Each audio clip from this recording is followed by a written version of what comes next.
మిత్రులందరికీ నమస్కారం.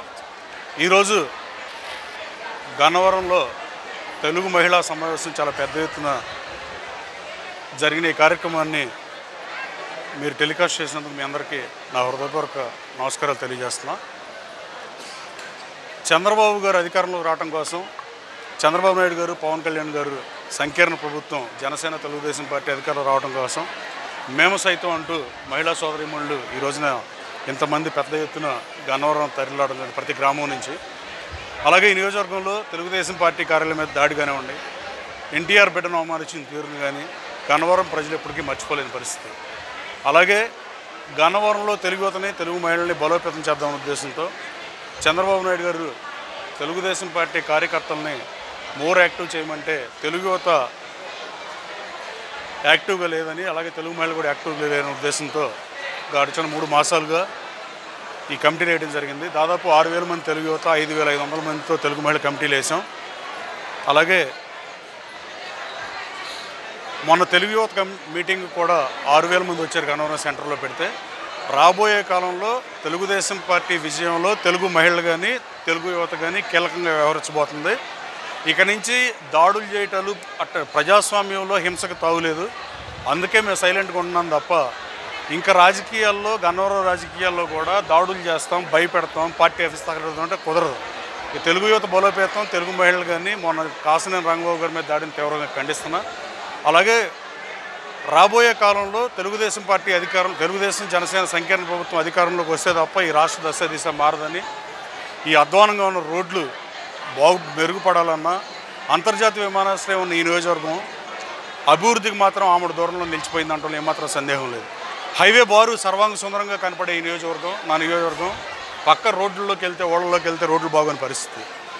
అట్లాగే 60 ఎయిర్ బస్సులు వచ్చే, ఫ్లైట్లు వచ్చే విమానాశ్రయంలో వాళ్ళు 28 వస్తున్నాయి. ప్రైవేట్ చేపర్లు వారానికి 50 వచ్చాయి. అమరావతి రాజధానిగా చంద్రబాబు నాయుడు గారు ముఖ్యమంత్రిగా ఉన్నప్పుడు ఇవాళ వారానికి 4-5 కూడా రాని పరిస్థితి.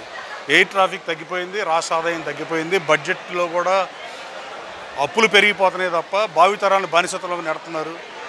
భవిష్యత్ తరాలను కూడా బానిసత్వంలోకి నెట్టి వాళ్ళకి యువతకు ఉపాధి అవకాశాలు లేకుండా ఒక్క పరిశ్రమ వచ్చే పరిస్థితి రాష్ట్రంలో లేదు. యువత వలస వెళ్ళిపోయే పరిస్థితి. అలాగే గిట్టుబాటు ధరలు ఇవ్వలేకపోయినా ప్రభుత్వం కనీసం నా నియోజకవర్గంలో 15 కోట్ల రూపాయలు బాపులపాడు మండలంలోనే రైతులు ధాన్యం తోలు 3 మాసాలైనా ఇవాళ కూడా అతిగతి లేదు. రైతు కన్నీరు పెట్టిన ఏ ప్రభుత్వమైనా మానవజాలదు. ఎట్టి పరిస్థితుల్లో ఈ ప్రభుత్వాన్ని బంగాళాఖాతంలో గడపడానికి ప్రజలు సిద్ధంగా ఉన్న పరిస్థితులు ఈ రాష్ట్రంలో కనిపిస్తున్నాయి. నా నియోజకవర్గంలో కూడా నేను పాదయాత్ర చేస్తుంటే అదే పరిస్థితి ప్రతి గ్రామంలో కనిపెడుతుంది.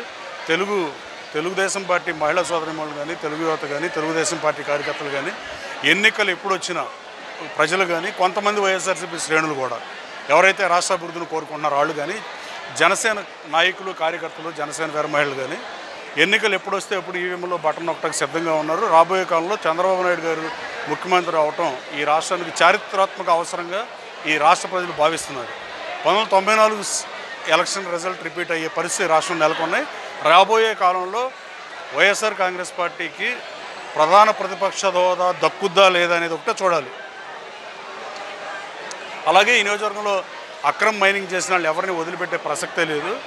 నియోజకవర్గాన్ని అభివృద్ధి చేసి మల్లవల్లి పారిశ్రామిక కారిడార్ని అభివృద్ధి చేస్తే 30,000 మందికి ఉద్యోగాలు, ఉపాధి అవకాశాలు వచ్చే పరిస్థితి ఉంది. నన్ను అవకాశం ఇచ్చి ఆశీర్వదిస్తే నేను శాసనసభ్యుడిని అయితే గన్నవరం నుంచి ఆ మల్లవల్లి పారిశ్రామిక కారిడార్లో యువతకు 30,000 మందికి ప్రత్యక్ష పరోక్ష ఉపాధి కల్పించే పరిస్థితికి పనిచేస్తా తప్ప ఈ కొండలు గుట్ల తోటకు నేను రాజకీయాల్లోకి రాలా. అలాగే కేడీసీసీ బ్యాంక్ని నెంబర్ 1 స్థానంలో నిలబెట్టే 12 మాసాలు నాకు చైర్మన్ పదవి ఇస్తే ఈ గన్నవరం నియోజకవర్గాన్ని మోడల్ నియోజకవర్గంగా రాష్ట్రంలో నెంబర్ 1 నియోజకవర్గంగా నిలబడతాంట్లో ఏమాత్రం సందేహం లేదు. చంద్రబాబు గారిని కూడా నేను కుప్పంగానే బాగా చూడాలి సార్ అని అడిగే, ఇటు పరిస్థితి ఆయన చూస్తానన్నారు. రాబోయే కాలంలో ఈ నియోజకవర్గ దశ దిశ మార్చేస్తాం, రూపురేఖలు మార్చేస్తాం. అంతే తప్ప ఈ కొండలు మాయం చేయటువంటి పనికిమాలిన పనులు చేయం. గొడవలు పెట్టుకుని ఎదురువాళ్ళ పార్టీల ఆఫీసులు తగలెట్టి మహిళా సోదరీమణులను అవమానించే పరిస్థితులు జుగుప్సాకరం. చట్టసభల్లో 33% రిజర్వేషన్లు కావాలని ఆక్రోశించే రాజకీయ పార్టీలు ఎన్టీఆర్ బిడ్డని అవమానించడం ఎంత దారుణం రాజకీయ పార్టీలు కూడా ఆలోచించాలి. ఈ రాష్ట్ర ముఖ్యమంత్రి ఆ రోజు శాసనసభలో దాన్ని ఖండించుంటే ముఖ్యమంత్రి హైటే పెరిగేది, ముఖ్యమంత్రికి మంచి పేరైనా వచ్చేది. కనీసం జరిగిన తప్పును ఖండించానని చెబితే. కానీ తప్పని ఖండించినప్పుడు సినిమా డైలాగులో లాగా తప్పని ఖండిస్తే మనిషి తెచ్చాలి, దానికి ముఖ్యమంత్రి అవ్వాల్సిన అవసరం ఉందని నేను భావించట్లా. అట్లాగే గన్నవరం నియోజకవర్గ ప్రజలు ఎన్నికలు ఎప్పుడు వస్తాయో, తెలుగుదేశం పార్టీ జెండా ఎప్పుడు ఎగరద్దామని చూస్తున్నారు. అసలు వసుదా ఇది తెలుగుదేశం గడ్డది. గన్నవరంలో 9 సార్లు ఎన్నికలు జరిగితే 6 సార్లు తెలుగుదేశం, 2 సార్లు ఇండిపెండెంట్లు గెలిచారు. ఒకసారి ముసూరు రత్నబోస్ గారు 89లో కాంగ్రెస్ నుంచి గెలిచాడు. ఆ 2 ఇండిపెండెంట్లు కూడా కాంగ్రెస్ పార్టీని చంపేశారు. గద్దె రామ్మోహన్ అని ఆయన తెలుగుదేశం రెబల్గా పోటీ చేసిన తెలుగుదేశం ఓటు తెలుగుదేశంకే పడినాయి, కాంగ్రెస్ ఓట్లనే ఆయనకి ట్రాన్స్ఫర్ అయినాయి. ముద్రబోయిన వెంకటేశ్వర గారు కాంగ్రెస్ రెబల్గా పోటీ చేసి గెలిచిన కాంగ్రెస్ ఓట్లే ఆయనకి పడినాయి తప్ప తెలుగుదేశం ఓట్లు పడలా. తెలుగుదేశం చాలా పటిష్టంగా ఉంది. నేను ఇంకా బలోపేతం చేశాను, నేను బలంగా నమ్ముతున్నా.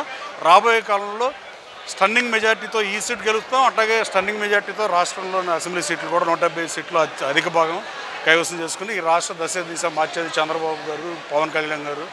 అలాగే లోకేష్ బాబు కూడా గతంలో ఐటీ మినిస్టర్గా పనిచేసినప్పుడు ఎలా ఐటీ పరిశ్రమలు తెచ్చాడో దానికన్నా ఎక్కువగా గన్నవరంలో ఐటీ పరిశ్రమలు అభివృద్ధి చేస్తాక నేను పనిచేస్తా.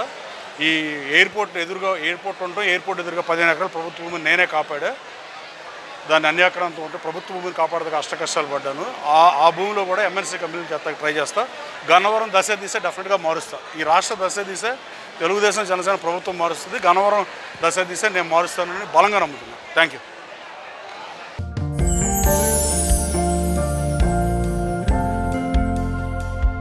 లవ్ ఈ అందమైన 4 అక్షరాల బారిన పడని మనిషి ఉండరు, మనసు ఉండదు. ఈ లవ్ కొంతమంది జీవితానికి సరిపడా మధురమైన అనుభూతులను అందిస్తే, మరికొంతమందికి జీవితాంతం వెంటాడే చేదు జ్ఞాపకాలను మిగిల్చుతోంది. లైలా మజ్ను, పార్వతీ దేవదాస్ ఈ 2 కథల్లో మజ్ను లైలా ప్రేమ కోసం ఎంత పరితపించాడో విన్నాం. దేవదాస్ పార్వతీ ప్రేమ కోసం ఎంత పిచ్చోడయ్యాడో చూసాం. కానీ లైలా మజ్ను ప్రేమ కోసం ఎంత ఆరాటపడిందో మనం ఆలోచించలేదు. దేవదాసు దూరమయ్యాక పార్వతీ పరిస్థితి ఏంటో మనం అర్థం చేసుకోలేదు. ప్రేమ నుండి పెళ్లి వరకు వెళ్ళలేకపోయినా ఎంతో మంది అమ్మాయిల బ్రేకప్ స్టోరీస్తో వి లవ్ టుడే.